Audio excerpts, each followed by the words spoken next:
সুপ্রভাত বন্ধুরা, কেমন আছো তোমরা সবাই? আশা করছি তোমরা সকলে খুব ভালো আছো। আমিও বেশ ভালো আছি। আজ হলো তোমার মঙ্গলবার, নিরামিষ।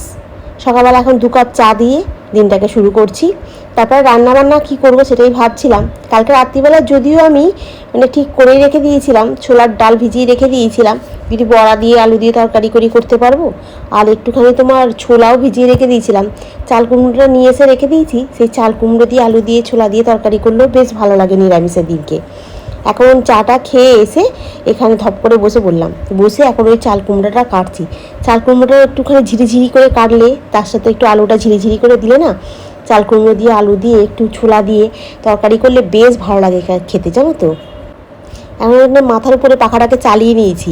কী বলো তো, গরমটা না একদম যাচ্ছেও না, কী বলে, আর গরমে থাকাও যাচ্ছে না। বৃষ্টিটা যখন হচ্ছে তখন বেশ ভালো লাগছে, ঠান্ডা ঠান্ডা। আর যখন বৃষ্টিটা হচ্ছে না তখন তোমার পাখা ছাড়া বসা যাচ্ছে না। এই এই গরমটা আবার এই বর্ষাকালের গরমটা আবার খুব অসহ্য মার্কা গরম একটা, জানো তো। আজকে রান্নায় হবে তোমার চাল কুমড়ো তরকারি, আদা জিরে নিয়েছি, এখানে ছোলা দিয়ে হবে, ডাল ভিজিয়ে রেখেছি, ডাল দিয়ে তোমার বড়া হবে। ছোলা দিয়ে না চাল কুমড়ো তরকারি খেতে খুব ভালো লাগে, জানো তো। চা খাওয়া হলো, চা খাওয়ার পর কিছু অফিসের বাসন ছিল, সেগুলো সব মাজলাম। আর কালকে রাত্রিবেলা খেয়েছিলাম, রাত্রিবেলা খাওয়া দাওয়ার পরে আর বাসন মাজা হয়নি, সেই বাসনগুলো রয়েছে, সেই বাসনগুলো তোমার মাজলাম। তো চলো রান্নাটা এখন বসিয়ে দিই, ঠিক আছে।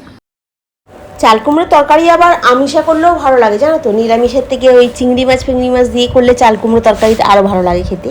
তো আজকে আমি যেহেতু ছোলা দিয়ে করছি, ও একটু আদা বাটা জিরে বাটা দিয়েই করবো, জানো। কড়াতে একটু তেজপাতা আর একটু জিরে আর একটা শুকনো লঙ্কা ফোড়ন দিয়ে রান্নাটা করছি।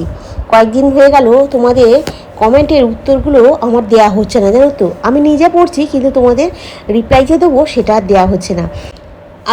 তার আগের দিনের ব্লগেতে জামাই ষষ্ঠীর দিনকে, যেদিনকে বুলু যাচ্ছিল বাপের বাড়িতে, সেদিনকে ঈশিতা চক্রবর্তী জিজ্ঞাসা করছিলে তোমার বোন কি কাছাকাছিই থাকে না, ওর বাড়িটা কী কোথায় বলো তো, সেই রামচন্দ্রপুর বলে সাগরাই, ওইখানে ওর বাড়ি। আর ও এইটা দিয়ে যায় কেন, ওদের এইখান দিয়ে গেলে সুবিধা হয়, টোটোটা নিয়ে। ওরা নাজিরগঞ্জ দিলেও গেলে হয়, কিন্তু ওইদিকে রাস্তাটা না খুব একটা ভালো নয়, এদিকে রাস্তাটা একটু ভালো বলে ওরা এইটা দিয়েই টোটো নিয়ে যায়, আবার ওটা দিয়েও যায়। আর ও ভেবেছিল মনে হয় আমি যাবো, জানো তো। ওই জন্য যাওয়ার সময় ওখান দিয়ে যাচ্ছিলো, আর আমাকে বলছিল চল না চল না। এবার তনু যায়নি, সেখানে আমি যাওয়া যায় বলো? তনু গেলেও আমি গেলাম, দুজনে গেলাম, ঠিক আছে। আমি গিয়ে বাপের বাড়িতে একদম কবজি ডুবিয়ে খাবো, আর মেয়েটা সেই সারাদিন সকাল থেকে বেরিয়ে অফিস করে আসবে, আবার সন্ধ্যাবেলা ঘুরতে আসবো, ওই জন্য আমি যাইনি। আর ও ভেবেছিল মনে হয় আমি যাব। আর কালকের ব্লগেতে ওই কড়াটা দেখে শতাব্দী জিজ্ঞাসা করছিলে যে দিদি কড়াটা খুব ভালো লাগলো, সাইজ কত? ওটা 5 লিটারের কড়া গো। আমি বুঝতে পারিনি যে এত বড় একটা কড়া আছে, সে মশা মারতে কামান দাগা হয়ে যায় না, ওই রকম হয়ে গেছে। 4 লিটার নিলে ভালো হতো, জানো। কড়াটা অনেকটা বড় হয়ে গেছে। তনু বলছে গোটা পাড়ার লোকের রান্না হবে নাকি এটাতে। আমি যে কী জানি, এত বড় আসে বুঝতে পারি না। যখন ভাবি না অনেকটা বড় আসবো, তখন দেখবো এরকম গালের মতো আসে। আর যখন দেখবো যে একটুখানি বড় অর্ডার করেছি, সে আবার এত বড় এসে যাবে, সে বলার মতো নয়। তো যাই হোক, যদিও ফেরত দেবো না, কারণ আছে থাক। কারণ অনেক সময় কি হয়, ইন্ডাকশানের মধ্যে না বড় করা আমার তো নেই। ধরো গ্যাস ফ্যাস ফুরিয়ে গেছে, একটু ধরো নিরামিষ বিরিয়ানি ফিরিয়ানি রান্না করতে না বড় হাঁড়িতেও নেই, ইন্ডাকশানে বসানোর জন্য। তো সেই জন্য কড়াটা কাজে লেগে যাবে। আর এখানে ভাত হয়ে গেছে। ভাতটা যে আমি উপর করি, ওই যে ছোট্ট মতো একটা গামলা থাকে না, সেই গামলাটা কোথাও খুঁজে পাচ্ছি না। ওর মধ্যে যে ডাল ভিজিয়ে রেখেছি সেটা মাথা থেকে উড়ে গেছে। আমি যে বাসন মেজেছি, ওই বাসন মাজার জায়গা এখান ওখান সেখান চারিদিকে খুঁজে বেড়ালাম। তারপরে যদিও বা দেখতে পেলাম, ভাতে এখন ফ্যানটা উপর করে দিলাম, দিয়ে এখন ওই বড় কড়াটা বসিয়েছি। তনু বলছে এই কড়াটাতে রান্না করবে না? আমি বলছি এই কড়াটাতে এখন কী রান্না করবো বুঝতে পারছি না, কারণ চাল কুমড়ো তরকারি হয়ে গেছে। তো আমি বলি এক কাজ করি, কড়াটাতে বরঞ্চ ওই বড়াগুলোকে ভেজে ফেলি। একটু তেল দিয়ে বড়াগুলোকে ভাজলে অনেকটা জায়গাতে নিয়ে হবে, তো বেশ ভালো হবে ভাজাটা। তো যাই হোক, কড়াটা খুব ভালো, সিলভার মতো, বাইরেটা স্টিল, ভেতরটা সিলভার, বেশ ভালো, ভাজতে সুবিধা হচ্ছে। আর যেমন আমার একটা স্টিলের কড়া আছে না, ওটা কড়া চাইতে বসালেই, গ্যাসে বসালে ফটাং করে লাফিয়ে ওঠে, জানো তো, গরম হয়ে গেলে। স্টিলের জিনিস তো, আর এটাতে দেখলাম ফটাং করে লাফিয়ে উঠলো না। মোটামুটি গরম হওয়ার পরে তেল ফেল দিয়ে বড়াগুলোকে ভাজতে দিয়েছি, বেশ ভালো ভাজাটাও হয়েছে। মানে কড়াটা কিনে মনের দিক থেকে শান্তি হলো, একটু বড় বলে মানে মনটা একটু হচ্ছিলো, কিন্তু ঠিক আছে, হয়ে গেছে যখন কেনা, ঠিক আছে চলুক এটা এখন। আর ইন্ডাকশানটা তো আছে, ইন্ডাকশান আর কদিন তো সবাই বলছে নাকি গ্যাসের প্রবলেম হবে, আবার কি লকডাউন হবে, হ্যানা হবে তেনা হবে, কত জায়গায় কত রকমের সব কিছু শুনতে পাচ্ছি, ওইগুলো শুনি। যাই হোক, এই কড়াটা তখন যদি বাই চান্স ধরো গ্যাস ফ্যাস না হয়, তখন ইন্ডাকশানে রান্না করতে, তখন এটা আবার কাজে লেগে যাবে, ওই জন্য আর কি কিনে রাখলাম। তো কড়াটা দেখতে ভালো লাগছে না বেশ? আমার বেশ ভালোই লাগছে। বড়াটা ভেজে আর তোমার বড়াটা ভেজে দেখতে পাচ্ছ, ডালে বড়াটাকে ভেজে আর তোমার ভাত, তরকারি, টক দই, একটু আমের আঁটিটা, ওই সবগুলো দিয়ে তনুকে খেতে দিয়ে এলাম। দিয়ে এসে আজকে রুটি করছি। আজকে আমি গাজর, ক্যাপসিকাম সব কেটে মানে ভাবছি সুজি করব। আজকে বলছে চাল কুমড়ো তরকারি করেছো যখন, তখন আমাকে রুটি করে দাও, আমি সুজি খাবো না। আমি বলছি যা বাবা, রোজ তো সুজি নিয়ে যাচ্ছিস, বলছি সুজি করে দাও, রুটি খাবো না। আজকে আবার তো রুটি খেতে ইচ্ছে করলো, বললে হ্যাঁ রুটি করে দাও, সুজি খাবো না। তাই জন্য আবার আটা মেখে তোমার রুটি করলাম। জানো তো কি বলবো, আজকে তোমার টিফিনে আমি খাবো মুড়ি, চানাচুর আর আলু সেদ্ধ, নিচে একটা কাঁচা লঙ্কা আছে। আলু সেদ্ধটা দিয়ে ভালো করে তেল দিয়ে মুড়িটাকে মেখে নিয়ে এইটাই হচ্ছে আজকে আমার টিফিন। কি অবস্থা দেখো তোমার, এই কি বলে যেন 8টায় সে ঘর থেকে বেরিয়েছে, আজকে তো খুব তাড়াতাড়ি বেরিয়ে গেছি। সেই 8টায় ঘর থেকে বেরিয়েছে, তোমার এই এখন তোমার অফিসে পৌঁছালো, মানে 2 ঘন্টা উপরে সময় লেগে যাচ্ছে তোমার অফিসে পৌঁছাতে। মানে কি বলবো, মানে ট্রেনের অবস্থাটা কতটা পরিমাণে খারাপ, কতটা পরিমাণে খারাপ। তো চলো ম্যাম টিফিনটা খাই, খেয়ে আমার ঘর দালানটা ঝাঁট ফাঁট দেওয়া হয়ে গেছে, আর বাসনগুলো মাজবো, গ্যাস ফ্যাস পরিষ্কার করবো। এখন সব মাত্র 10টা বাজে। আর এই খাওয়া দাওয়াটা করলাম, করে ঝাঁট দিলাম, ঝাঁট দিয়ে মুছলাম, ঘর দালান মুছে টুছে নিয়ে এখন বাসনগুলো তোমার মাজতে চলে এসেছি। আর এখানে তোমার ফোনেতে চালিয়ে রেখে দিয়েছি তোমার ওই গৌরব তপাদারের পডকাস্টগুলো চলছে, ওগুলো বেশ ভালো লাগে জানো তো, গল্প হলেও সত্যি বেশ সুন্দর মানে শুনতে লাগে। আর আমি এখন শুনছি তোমার ওই গৌরব তপাদারেরই তোমার রান্নাদা রয়েছে ওখানে, তোমার কামাখ্যা মায়ের মন্দিরের ওইখানকার ঘটনাগুলো যে হয় না, ওইখানে ওইগুলো সব শুনছি, বেশ ভালো লাগে জানো তো। মানে এই সমস্ত ঘটনাগুলো শুনতে, বিশেষ করে ওখানে কি একটা মায়াং গ্রাম আছে, সেই গ্রামে নাকি তন্ত্র সাধনা হয়, হ্যানা ত্যানা এইসবগুলো বলছে, তো খুব ভালো লাগে শুনতে। আমার এগুলো বেশ ইন্টারেস্ট পায় শুনতে। একা থাকি তো বাড়িতে, কী করবো বুঝতে পারি না, ওই জন্য ভাবি যে এইসব গল্পগুলো শুনি, বেশ মনটা ভালো থাকে। যখন নিমতলায় থাকতাম তখন ওখানে একজন মানে গল্প করতো যে ওখানেই একজন তান্ত্রিক থাকতো, সে নাকি কামাখ্যা থেকে যখন ফিরে এসেছিলো কাক হয়ে ফিরে এসেছিলো জানো তো, তার গায়ে নাকি গঙ্গার জল ছেটাতে সে নাকি মানুষ আকৃতি ধারণ করেছিল। এইগুলো মানে গল্প কথা শুনেছিলাম, এবারে সত্যি কি মিথ্যে সেটা জানি না।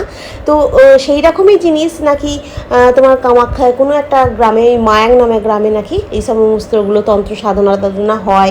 এই সমস্ত নিয়ে তো তোমার ইউটিউবে চ্যানেলে অনেক ভিডিও আছে, ওগুলো সব মাঝে মাঝে দেখি।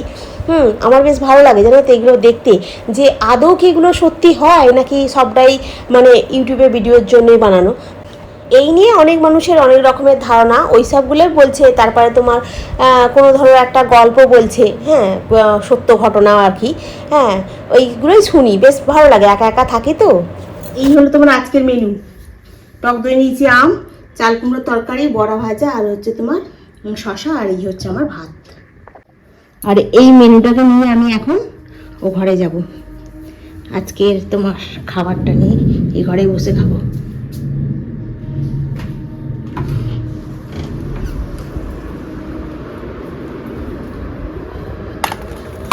গুড ইভিনিং বন্ধুরা, এই সন্ধ্যাবেলা সন্ধে দিলাম, গোপালকে খেতে দিলাম, গোপালকে তো খেতে দিতেই হবে, গোপালকে খেতে দিলাম, দিয়ে সোয়াবিনের প্যাকেটটা নিয়ে এলাম।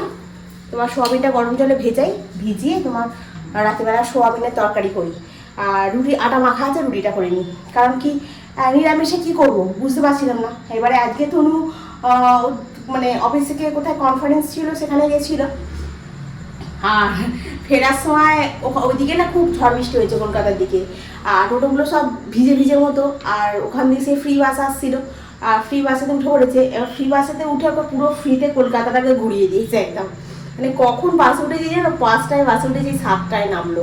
5টা তখন পুরো পাক্কা 5টা 10-15 এরকম হবে হয়তো, বাসে উঠেছে 7টাতে নামলো। বলছে আমাকে গোটা কলকাতাটাতে ঘোরালো জানো। আমি বলছি হ্যাঁ, বলছে হ্যাঁ পুরো গোটা কলকাতা আমাকে ঘুরিয়ে দিল।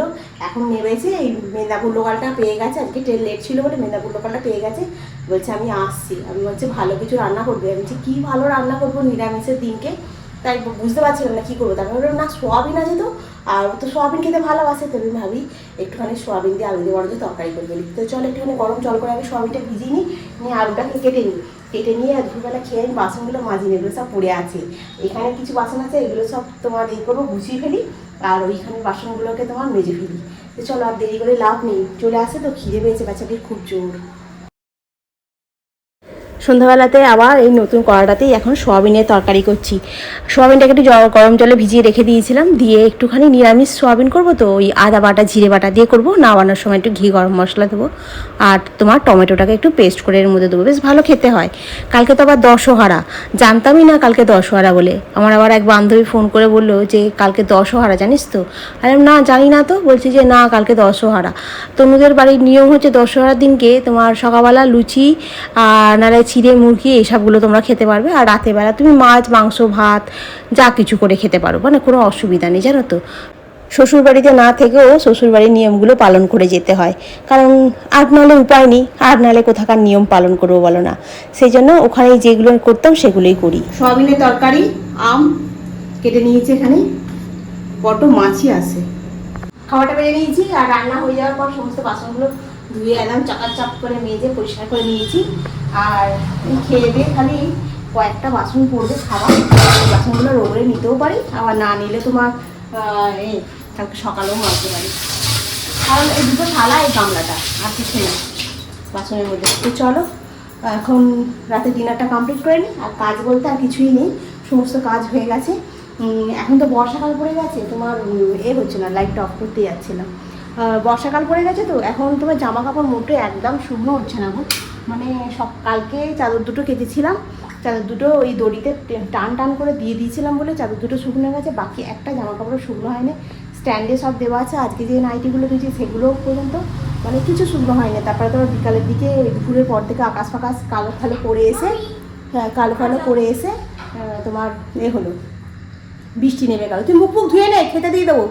হ্যাঁ বৃষ্টি নেমে গেল, তো জামা কাপড় শুকনো হচ্ছে না। এই বর্ষাকালে এই একটা জ্বালা, জামা কাপড় মুঠো শুকনো হতে চায় না। আর তুমি পাঁচতলায় উঠে জামা কাপড় যে দিয়ে আসবো, আবার বৃষ্টি আস্তে আস্তে সব জামা কাপড় ভিজে যাবে, মানে যতটা না শুকনো হবে তার থেকে বেশি ভিজে যাবে। তো চলো বন্ধুরা আজকে রাখি, কালকে আবার তোমাদের সঙ্গে দেখা হবে। তোমরা খুব ভালো থেকো, সুস্থ থেকো, খুব সাবধানে থেকো। Good night.